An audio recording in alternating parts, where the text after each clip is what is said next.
त्या आपण किती विवाह झाले सर्व कथा बघा. रुक्मिणीपासून तर रुक्मिणीचा स्वयंवर आपण साजरा केला, परंतु तुम्हाला अष्टनायिका सांगितल्या. त्यानंतर ब्रह्मासुराला त्याचा वध करून त्याने 16,100 त्या कोंडून ठेवलेल्या होत्या, त्यांना देखील मुक्त केलं आणि त्यांच्या सोबत भगवंताने विवाह करून घेतला. त्यांच्यापासून किती मुलं झाले हे सर्व तुम्हाला सकाळच्या सत्रात तुम्ही ऐकलं. आता देवाचा एवढा मोठा परिवार आणि देवाच्या इतक्या पत्न्या. आता शुकाचार्य महाराज बघा काय कथा सांगताय पुढे. राजा परीक्षितने विचारलं, गुरुदेव अहो म्हटले मी तुमच्या मुखारविंदातून भगवान परमात्म्याचं संपूर्ण चरित्र ऐकलं, परंतु तुम्ही सांगता की भगवान परमात्म्याचा गृहस्थ आश्रम पाहण्याकरता भगवान श्री कृष्ण कन्हैया द्वारकाधीश परमात्मा यांचा परमभक्त असणारा नारद महर्षी देवाचा संसार कसा काय म्हणे, इतक्या पत्न्या त्याला आहेत, ज्या देवाची आपण रात्रंदिवस नारायण नारायण, त्या नारायणाने इतक्या पत्न्यांसोबत विवाह करून घेतला आणि आपण मात्र इकडून तिकडे ना तिकडून इकडे असे फिरतच राहतो, नारायण नारायणानं चिपल्या वाजवतो. म्हणे मग आपण एखादी आपल्याला हक्काची पाहिजे का नाही. आपल्याला जर काही ताप आला काही झालं तर मग आपल्याला बी कोणी सेवा करायला पाहिजे का नाही. मग आता आपल्याला कोण देईन या ती शेंडी पाहिल्यानंतर. आणि हातामध्ये विना चिपल्या घेऊन भजन करणाऱ्याला कोणी पत्नी दिन का कोणी मुलगी देणार नाही म्हटले आपल्याला मुलगी. म्हणून आता आपण असं करू, आपण ज्याची भक्ती करतो त्या श्रीकृष्ण परमात्मा द्वारकाधीश यांच्याकडे त्यांचा प्रपंच पाहण्याकरता जाऊ आणि त्यांनाच एखादी 16,108 मधून एखादी मागून घेऊ म्हणे. कधी दिली देवानं प्रसन्न झाला भगवंत तर बघा. तेव्हा नारद महर्षी द्वारकेमध्ये आले आणि द्वारकेमध्ये आल्यानंतर भगवान श्रीकृष्ण विचारताय, नारदा अरे काय येणं केलं म्हटले माझ्याकडे. म्हणे देवा काही नाही म्हणे, एक बोलू का म्हणे तुम्हाला 16,108 आहे. मग तुम्ही असं करा ना, मला एक बी नाही, मग एखादी मला देऊन टाका. भगवान परमात्म्याने असं सांगितल्यानंतर आता बघा भगवान परमात्मा काय बोलतायत त्या नारदांनी असं सांगितल्यानंतर म्हणे याच्या मनामध्ये केव्हापासून असायला बाप बुद्धी बिघडली म्हणे याची. पण भगवान परमात्म्याने काय केलं बघा. नारदा म्हटले ऐक, ज्या घरामध्ये माझ्या 16,108 पत्न्या आहे ना, 16,108 पत्न्यांना राहण्याकरता वेगवेगळं काय आहे. कारण एका घरामध्ये एवढ्या पत्न्या राहिल्या, 2च राहिल्या तर बरं ऐकता नाही त्या. एकामेकाच्या झेट्या ताण करतील आणि त्याच्यामध्ये गेला तर याची शेंडी उपा टाकतील तो 2च ऐकता नाही तर एवढ्या मग एवढ्या मोठ्या त्या एकत्र ठेव भगवान परमात्मा ठेवीन का. भगवान परमात्म्याने प्रत्येकी करता. आता तो राजाच होता द्वारकेचा राजा, त्याने प्रत्येकीला एक घर केलं होतं. आणि ज्या बंगल्यामध्ये ती राहायची तिच्या घरात ती राहायची रुक्मिणी. त्यानंतर सत्यभामा, जांबवंती, कालिंदी, मित्रविंध्या, नागनजिती, भद्रा आणि लक्ष्मणा अशा त्या अष्टनायिका. आणि त्यानंतर तुम्हाला सांगितलं 16,100 असे सर्वांचे घर. आता नारदाला सांगितलं, नारदा ज्या ठिकाणी भगवान श्रीकृष्ण कन्हैयाने सांगितलं ज्या घरात मी नसेल ना तिला तू खुशाल घेऊन जा म्हणा. मी तुला बोलणार नाही, प्रतिकार करणार नाही. नारद महर्षी देवाच्या सांगण्यावरून बघा पहिल्या घरामध्ये आले. पहिल्या घरामध्ये आल्यानंतर भगवान श्रीकृष्ण कन्हैया रुक्मिणी बरोबर तेथे असून ती स्वतः भगवंतांना सोन्याची दांडी असलेल्या चौरीने वारा घालीत आहे. म्हणजे श्रीकृष्ण बसलेले आहे आणि सुवर्णाचा दांडा असणारी चौरी बघा, चौऱ्याने असे लक्ष्मणाने असे चवर झाडले होते आणि भगवंताला हवा घातली होती. तशी रुक्मिणी भगवान श्रीकृष्णाला चौऱ्याने हवा घालत होती. आता ती थांबीन का नारायण? कारण त्याला माहित होतं ज्या घरात मी आहे तिथं ते भेटणार नाही. पुढे लगेच सत्यभामेच्या घरामध्ये आले. तिथं भगवान परमात्मा रुक्मिणीने पुत्रांना नाव घातलं पोरांना, आणि देव भगवान श्रीकृष्ण परमात्मा पोरांचा अंकुश होत होते. म्हणजे देव बी अंकुशतो का? अरे बाबा, संसारामध्ये पदार्पण केल्यानंतर जरी महाराज असला, संसार नाही तर मग पडू नये पंद्यामध्ये करावंच लागतं. मग तिने एकटीने ठेका घेतलाय. हा, जे तिचं करायचं आहे ती करते. काही काही गोष्टी माणसाला बी कराव्या लागतात. माणूस आता ती स्वयंपाक करीत असली आणि नळाला पाणी आलं, पाणी कोण भरी भरावं लागतं ना? करावंच लागतं. नाही तर मग त्याच्यामध्ये पडायचं नाही. आपल्याला आवडत नसलं काम करायचं तर. आणि मग तिने स्नान घातलं, मुलांना नाव घातलं आणि आंघोळ घातल्यानंतर देव सत्यभामेच्या त्यापासून पुत्रांना झालेले पुत्र त्यांच्या अंग पुसत होते. त्यानंतर पुढे आले जांबवंतीच्या घरामध्ये. श्याम आणि ते वगैरे ते पोरं होते ना जांबवंतीचे, ती खेळत होते. भगवान परमात्मा त्यांच्यामध्ये रममान झालेले होते आणि जांबवंती देखील तिथं त्यांच्या जोड आसपासच होती. आता देव तिथं असल्यानंतर सांगितलं होतं की मी जिथं नाही तिथं तू तिला घेऊन जातो. पुन्हा पुढे मग होती कालिंदीच्या घरात आले. तिथं आल्यानंतर बघा, कालिंदी स्वयंपाक करीत होती तर भगवान परमात्मा देवपूजा करीत होते. काय करत होते? देवपूजा करीत होते. म्हणे सर्व जग याची देवपूजा करतं आणि हा मात्र कोणाची देवपूजा करतो? व्यासांबरीश, पराशर, शुक, भीष्म, दालभ्याम ऋषी, नारद महर्षी. नारदाने बघितलं म्हणे माझा बी नंबर आहे बापा त्याच्यामध्ये. तर त्याच्या देवपूजेच्या म्हणजे त्या देवघरात सर्व संत होते, सर्व ऋषीमुनी होते. आणि त्यामध्ये त्या नारदाला दिसलं की आपल्याला बी याच्यामध्ये आपली बी मूर्ती आहे म्हणे, हातामध्ये चिपल्या घेतलेला. आता तिथंच बघितल्यानंतर म्हणे याने म्हणजे याची जे सर्व जगत पूजा करतं आणि तो मात्र भगवान परमात्मा कोणाची पूजा करतो? साधू संतांची पूजा करतो, ऋषीमुनींची पूजा करतो. त्यानंतर पुढे मित्रविंध्याच्या घरात आली. मित्रविंध्याच्या घरामध्ये देखील भगवान परमात्मा बघा, नारद जिथं जिथं फिरले ना. आता मी तुम्हाला बी किती सांगू, कारण त्याला बी आता फिरण्याकरता त्याला किती वेळ लागला असेल सांगा बरं. ते काही एक घर होतं का? 5 घरं होते, 8 घरं होते. ते नुसते 8च होते का? 16,108 घरं फिरता फिरता नारदाला किती कसा दमला असेल. असा थकला. म्हणजे एकादशी आणि उद्या. आता तर मी थकलो म्हणे आणि उद्याच्या दिवशी आपल्याला उपवास करायचा आहे. उपवास करायचा एकादशीचा. म्हणजे मग आस्था पाहिजे होतं काहीतरी, पण आपण तर फिरण्यामध्येच आपला वेळ गमावलेला आहे. परंतु एक देखील घरामध्ये असं सापडलं नाही की तिथं भगवान श्रीकृष्ण नाही पत्नीजोड. सर्व ठिकाणी भगवान परमात्म्याचं दर्शन नारदाला झालं. आणि पुन्हा नारद निघाले घरांच्या बाहेरून आणि श्रीकृष्णाजवळ आले. श्रीकृष्ण बाहेर देखील होते. म्हणजे नारदा झालं का म्हणे काम? अरे बाबा म्हणे सर्व घरांमध्ये तू होता तर माझं काम होईल कसं काय देवा म्हणे. म्हणजे असा संसार बघितला, देवाचा प्रपंच बघितला. देव म्हणजे देवाने जितक्या पत्न्या होत्या तितके काय धारण केले होते? रूप धारण केले होते. देवाशिवाय कोणाला शक्य आहे काही? दिव्य लीला करणे, असं दिव्य आणि भव्य चरित्र करणं हे भगवान परमात्म्याशिवाय कोणाला शक्य आहे का?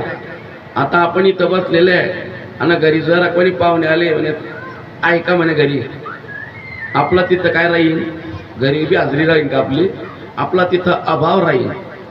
हां म्हणजे आपण तिथं सापडणार नाही. आपण घरचे लोक काय सांगतील, कथा ऐकण्याकरता गेलेले आहेत आणि इथं नाही आले तर मग इथल्यानी विचारल्यानंतर आपल्याला काय सांगतील मग की ते घरून आज काही आले नाही कथे करतात.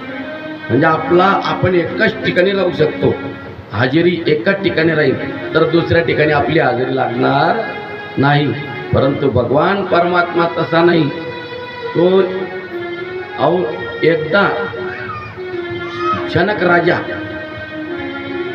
आणि श्रुतदेव ब्राह्मण भगवान परमात्म्याला आमंत्रण देण्याकरता एकाच वेळेला आले. आता हा जो श्रुतदेव ब्राह्मण होता ना, गरीब होता, आणि जनक कोण होता, राजा होता. एकाच वेळेला देवाजवळ आल्यानंतर बघा देवाने काय केला, जर समजा या गरीब ब्राह्मणाच्या घरी गेलं नाही तर ब्राह्मण काय म्हणेन, राजाच्या घरी गेला. असंच होतं ना काही कडेला.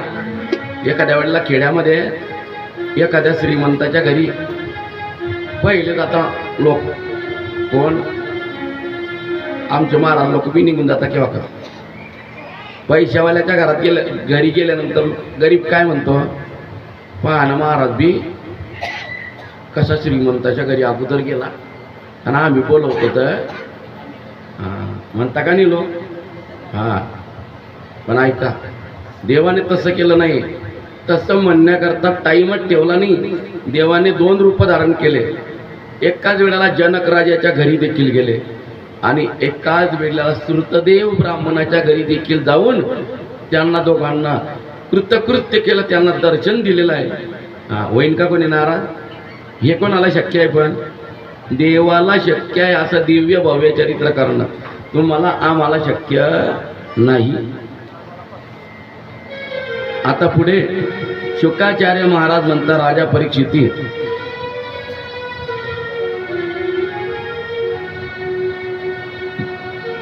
मगध राज जरासंध किती वेळा युद्ध केलं होतं याने श्रीकृष्ण परमात्म्याच्या सोबत? 17 वेळा युद्ध केलं आणि 18व्यांदा काल यवन पाठवला होता. हां तरी देखील 23 अक्षयणी सेना घेऊन तो यायचा आणि सर्व सैन्य असं 17 वेळा सर्व सैन्य त्याचं निपात केलं. आणि या पृथ्वी तलावर पृथ्वीवर पापाचा भार झाला होता, तो भगवान परमात्म्याने काय केला, हलका केला. आणि मग हा जरासंधानं भगवान परमात्मावर निघून गेले प्रवर्षण पर्वतावरून द्वारकेला जाऊन राज्य करू लागले. आणि आता भगवंताला बघा उद्धवाच्या द्वारे कळालं आहे. उद्धवाने निरोप पाठवला का कोणी? उद्धवाला. बघा उद्धवाला त्या जरासंधाने अनेक राज्ये त्या राजांवर स्वारी केली आणि युद्धामध्ये त्यांना हरवल्यानंतर त्यांचं धन लुटून आणलं त्या जरासंधाने. आणि त्यांना मात्र त्याने तुरुंगवासामध्ये कोंडून ठेवलं होतं. अनेक ठिकाणचे राजे त्यांनी फार धन लुटून आणलं होतं, त्यांना हरवलं म्हणजे धन आणायचा तो. आणि त्याने अनेक राजांना कोंडून ठेवलं होतं. आणि ही बातमी उद्धवाच्या द्वारे त्या कोंडून ठेवलेल्या राजांनी उद्धवाला विनवणी केली. उद्धवाला म्हणता येते, उद्धवा तुम्ही भगवान श्रीकृष्ण परमात्मा द्वारकाधीश यांचे तुम्ही कोण आहे? भक्त आहे, परमभक्त. त्यांच्याच कुळातले तुम्ही, यादवांच्या कुळातले. तरी एक काम करा म्हटलं, तुम्ही द्वारकाधीश श्रीकृष्ण कन्हैया यांच्याकडे जाऊन सांगा आणि आम्हाला मुक्ती करायला लागतं. म्हणजे आम्हाला काय करायला सांगा त्यांना, त्या द्वारकाधीश परमात्म्याला सांगा की जरासंधाने कोंडून ठेवलेले ते राजे त्यांना तुम्ही काय करा, त्यांच्या तुरुंगवासातून मुक्त करा. हा निरोप सांगण्याकरता उद्धव द्वारकाधीश श्रीकृष्ण परमात्म्याजवळ आलेला आहे. आणि तो त्या राजांचा, त्या जरासंधाच्या कैदमध्ये असणाऱ्या राजांचा निरोप श्रीकृष्णाला सांगतोय. मग बघा श्रीकृष्णाला सांगितल्यानंतर मग भगवान परमात्म्याने देखील त्या राजांना आता त्याच्या कैदमधून मुक्त करण्याकरता मग बघा भगवान परमात्म्याने देखील ठरवलेलं आहे. आणि आता पांडवांचा राजसूय यज्ञ पूर्ण करायचा होता. मग पांडवांच्या राजसूय यज्ञामध्ये काय लागत होतं? कारण यज्ञ करण्याकरता काय लागतं? यज्ञ म्हणजे आपल्यासारखा यज्ञ नाही. आपण काय करतो? गावरान तूप सोडावं लागतं ना यज्ञ कुंडामध्ये. आपण चमच्याने टाकतो. अच्छा अच्छा पडलं तर पडलं, नाही बी पडलं. हां अहो एक माणूस असा होता, त्याला गावरान तूप होतं त्याच्याजवळ. तिला काही काही माणसं प्रसिद्धच असतात गावामधले. गावरान तूप पडायला लावलं पंगतला. तो काय करायचा? पडू घेतलं तूप आत त्या चमच्यात की चमच्यामधून खालीच पडू देत नव्हता. तो तेवढ्या पुरता एक दोन थेंब पडला की आवरून घेत होता. हां त्याचा बी गुरु एक होता. हां त्याचं नाव होतं धुपान्ना. त्यानं तर धुपान्नानं त्याचं नुसतं फक्त गौरीचा धूप दिला लोकांना. हां गौरीवर बघा गौरी चटवली आणि त्याच्यावर तुपाचे थेंब टाकतो. हां वाढलं नाही. असे आता काही काही लोक प्रसिद्ध असतात. आता भगवान श्रीकृष्ण, अर्जुन आणि भीमदेव, धर्मराज युधिष्ठिराला म्हणताय श्रीकृष्ण परमात्मा, धर्मराजा म्हटले आहे तुमचा राजसूय यज्ञ सफल करायचा आहे ना, पूर्ण करायचा आहे ना, तर म्हटले आता आपल्याला प्रत्येकाला वेगवेगळ्या दिशेमध्ये जावं लागेल. तर बघा पूर्वेकडे वेगळे, पश्चिमेकडे वेगळे, म्हणजे प्रत्येक दिशेला, दक्षिणेकडे वेगळे आणि नंतर उत्तरेकडे वेगळे, असे ते त्यांनी पाच भावांनी वाटणी करून घेतली ना ते गेलेले आहे. आणि मात्र ज्या बाजूला जरासंधाची नगरी होती त्या जरासंधाच्या नगरीमध्ये जाण्याकरता 3 जण गेलेले आहे. कोण कोण? भगवान श्रीकृष्ण द्वारकाधीश आणि धर्मराज युधिष्ठिरांचे धाकटे बंधू असणारे भीमदेव, भीमदेवांच्या नंतर अर्जुन, असे तिघ त्यांनी ब्राह्मणाचं रूप घेतलं, ब्राह्मणाचा वेश घेतला. होते क्षत्रिय पण बनले कोण? ब्राह्मण. ब्राह्मणाचं रूप घेऊन आता जरासंध असा होता.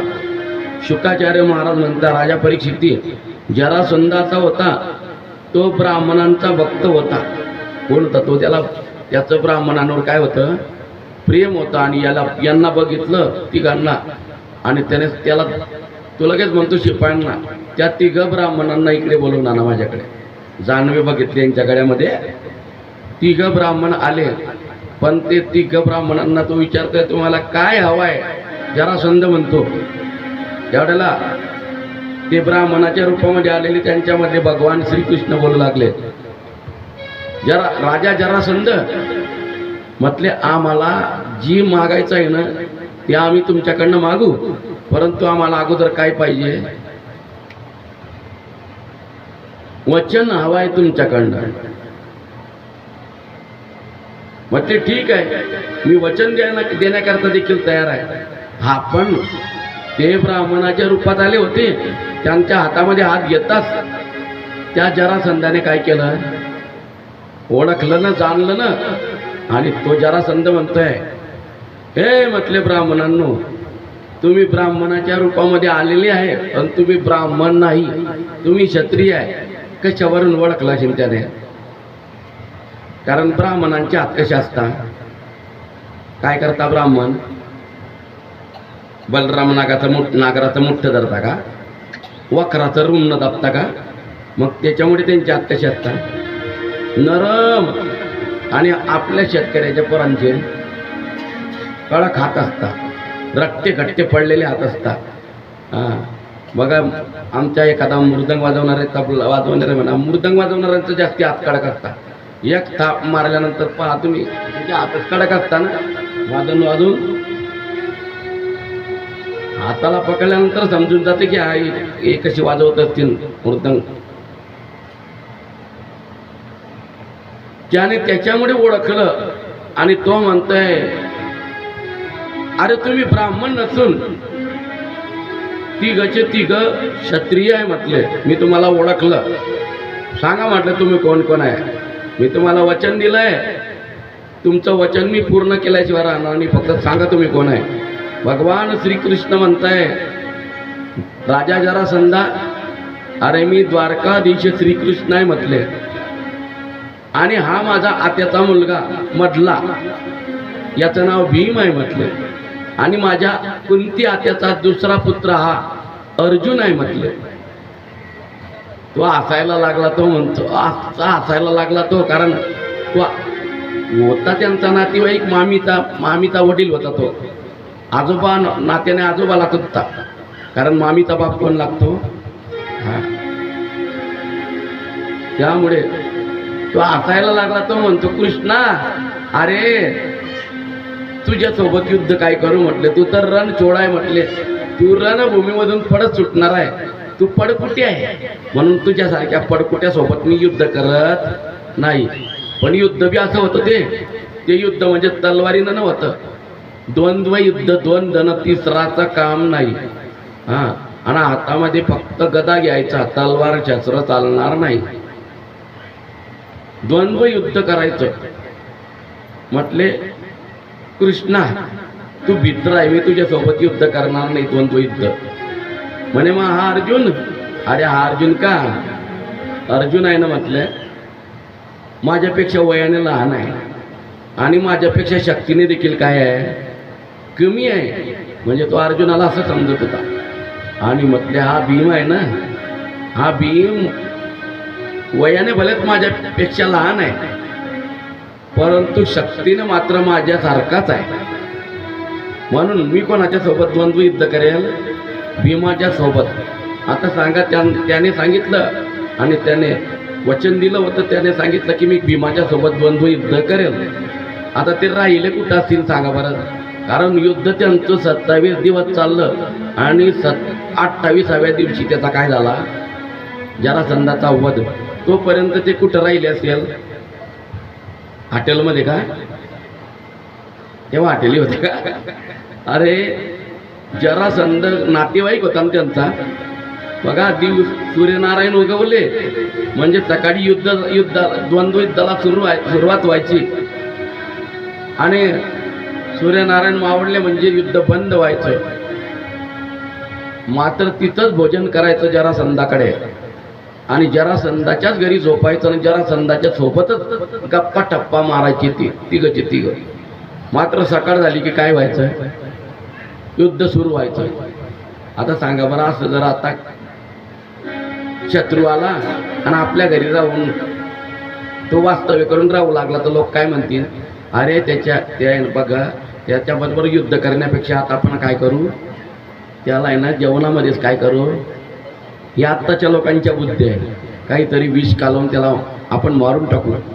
परंतु जरासंध देखील असा सामान्य राजा नव्हता, तो धर्मशील होता, सत्वशील होता. तेव्हा तर तो ब्राह्मणांना मारत होता. ब्राह्मणाच्या रूपात गेलं तर त्याने यांचे शब्दाचं पालन केलं का नाही. ब्राह्मणांचा भक्त होता जरासंध, वाईट प्रवृत्तीचा. आणि द्वंद्व युद्ध सुरू झालं. द्वंद्व युद्धामध्ये बघा, तो बी सामान्य नव्हता. अहो, त्याला लागतच नव्हतं, भीम मारत होता, पण तो भीमाला मारत होता ना, भीमाला लागत होतं. भीमाला असा आमलवला त्याने. हा, आणि भीम म्हणतोय, म्हणे, देवा हो बाप, म्हटले तू काही मला काही, मी आता उद्या जाणार नाही म्हणे युद्धभूमीमध्ये. म्हटले का रे? म्हणे तुम्ही तर काहीच पर्याय सांगता नाही म्हटले त्याला मारण्याचा. हा, मात्र तो मला चंतोय म्हटले, गदेने मारतोय मला, माझं अंग आंबललं म्हटले. आता देवाने सांगायला पाहिजे होतं का नाही की असा चिरल्यानंतर असा फेकून देतो, असं सांगायला पाहिजे होतं का. इकडचा भाग, या हाताचा भाग इकडे फेकायचा, आणि या हाताचा भाग इकडे फेकायचा, इकडे फेकायचा. देवाने तिथंच सांगायला पाहिजे होतं का नाही. पण देव बी असा लीलाधारी आहे. देव म्हणतो, भीमा, तू ज्या वेळेला त्याला चिरशील ना, त्यावेळेला पहिले चिरण्याच्या अगोदर कोणाकडे पाहिजे? माझ्याकडे पाहिजे. आणि बघा, पुन्हा दुसऱ्या दिवशी सूर्यनारायण उगवल्यानंतर युद्ध सुरू झालं. त्या भीमाने त्याला खाली पाडलं आणि एका पायाखाली त्याचा पाय दाबला आणि हातामध्ये त्याचा दुसरा पाय पकडला, चिरला. परंतु चिरण्याच्या अगोदर पहिले पाहिलं देवाकडे. आणि देव काय करत होता? हा पाहायचा देवाकडे, देव पाहायचा दुसरीकडे. काय व्हायचं? त्या दिवशी चिरला तो, परंतु देवाने त्या भीमाकडे पाहिलं नाही. पुन्हा जरासंध तसा लगेच पुन्हा त्याचं शरीर चिटकत होतं. भीम थकला त्याला चिरून चिरून. शेवटी दुसऱ्या दिवशी बी भीम म्हणतो, माझा अंग आंबलं रे बापा, मला फार मार खावा लागला, आता मी जात नाही, आता काळजी नको करू का म्हणे. कारण अपयश हीच यशाची पायरी असते. आधी अपयश जरी आला ना, पण आपल्याला पुन्हा केव्हा ना केव्हा काय येईल? यश येईल. म्हणून आता तू पुन्हा जा. आला तो पुन्हा आणि युद्धभूमीमध्ये फार तो भीम मारायचा. भीमाने त्याला खाली पाडला आणि पाय ठेवला एका पायावर आणि हाताने त्याचा दुसरा पाय पकडला. पण चिरण्याच्या पहिले देवाकडे पाहिलं. मग देवाने मात्र, कारण आता आप दुसऱ्या दिवशी युद्धाला जाणारच नाही म्हणे. कारण याने पुष्कळ वेळा असं करलं. आणि मग त्यामुळे असा बघा, ज्यावेळेला भीमाने असं एक पाय दाबला, पायाखाली पाय दाबला होता आणि हातामध्ये हात धरला होता ना, तेव्हा देवाने असं करलं. असं एक काडी घेतली ना, एक भाग असं केलं, इकडे टाक म्हणे एक आणि एक इकडे टाक, एवढं सांगितलं. त्याने काय केलं? देवाच्याकडे पाहिल्यानंतर त्याच्या लक्षात आलं की आपण अशी फेकतोय ना, तर देव काय सांगतोय की काडी मोडून अशी फेकली ना. तर मग त्याला चिरला आणि भीमाने, आणि त्याचा एक भाग इकडे फेकला आणि एक भाग इकडे फेकला. आणि तेव्हा मात्र त्याचे ते दोन शकला आहे ना, ते आले पण चिटकले नाही. राजा परीक्षिती म्हणतो, गुरुदेव अहो म्हणे, याला चिरल्यानंतर आपण नका चिटकून जात होता म्हणे. असा काय प्रश्न विचारला म्हणे. असं का म्हटले?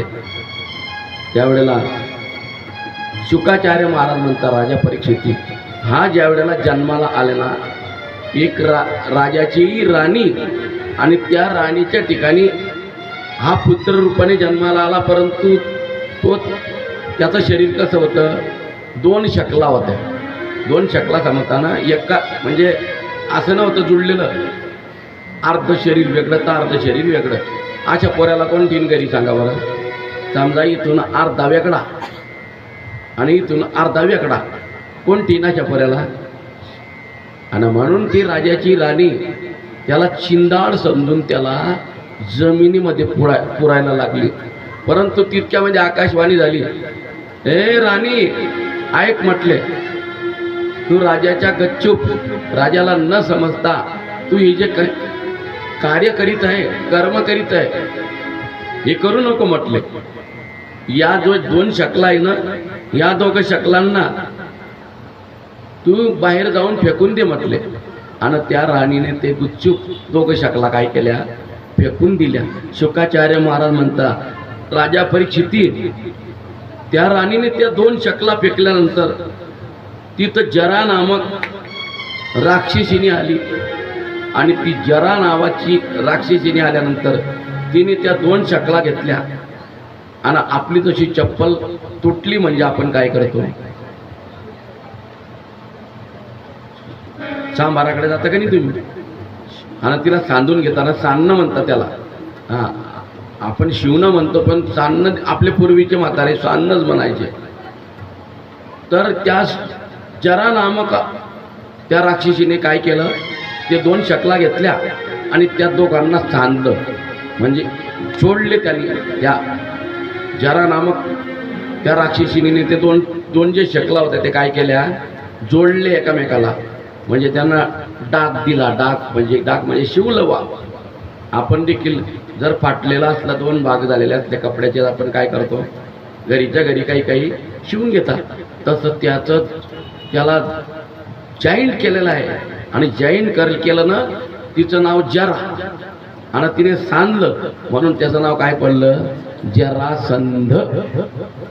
असं शुकाचार्य महाराज यांनी राजा परीक्षितीला समजावून सांगितलं आणि मग जरासंधाचा वध झाला. आता जरासंधाचा वध झाल्यानंतर मग त्याने जे काही धन अनेक राजांना लुटलेले होते ना, ते सर्व धन पांडवांनी बघा, त्या दोघं भावांनी भीम आणि अर्जुन यांनी ते धन जमवलं आणि ते जमा करून ते त्या राजा लोकांना, ते राजे लोक होते की नाही, तर कैदमध्ये त्यांना मुक्त केलं, मोकळं केलं. सर्व राजे लोक मोकळे केलेले आहे आणि धन येऊन ते पांडवांच्या राजसूय यज्ञ पूर्ण होण्याकरता त्यांनी ते धन आणलं आणि त्याच्याद्वारे पांडवांनी तो राजसूय यज्ञ पूर्ण केला. आणि राजसूय यज्ञ ज्या वेळेला पांडवांचा चालू होता ना, त्यावेळेला दिवसभरामध्ये पंक्ती उठत होत्या.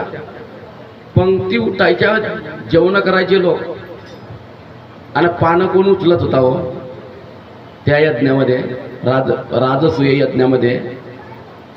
अहो, पांडवांच्या त्या राजसूय यज्ञामध्ये पंक्ती बसायच्या आणि द्वारकाधीश परमात्मा पानं उचलायचं काम करायचा.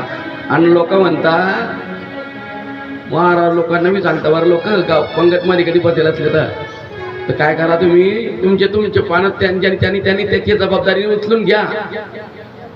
म्हणजे पानं उचलणं काय वाटतं लोकांना, कमीपणा वाटतो. परंतु पानं कोणी उचलले?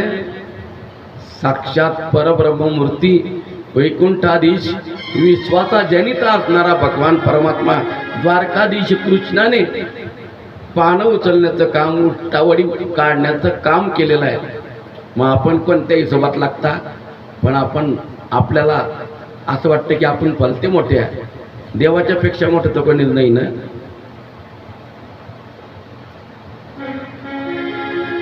तो देव आहे, आपण शेव आहे. शेव म्हणजे प्रेतच म्हणतात ना, ते शेवच म्हणतात त्याला.